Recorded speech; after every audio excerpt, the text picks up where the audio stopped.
যা আমাদের অর্থনীতির সাথে সম্পর্কিত, আমাদের কৃষকের সাথে সম্পর্কিত, আমাদের সংস্কৃতির সাথে সম্পর্কিত। আমরা চাই এই নববর্ষে আমাদের এইটুকু আশা থাকবে যে আমাদের এই বাংলাদেশের অর্থনীতি সকল ধরনের কালো হাত থেকে মুক্তি পাক। আমাদের যে কৃষকেরা আছেন তারা তাদের দ্রব্যের, তারা তাদের যে মাথার ঘাম পায়ে ফেলে যে পণ্য উৎপাদন করে সেটার ন্যায্য মূল্য পায়। আমরা চাই বাংলাদেশে বিভিন্ন শিকার হয়ে আসছে, বাংলাদেশ থেকে এই বৈষম্য দূর হয়ে যাবে। আমরা রাজনৈতিক হানাহানি চাই না।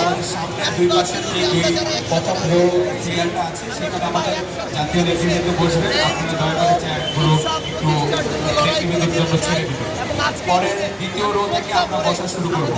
প্রিয়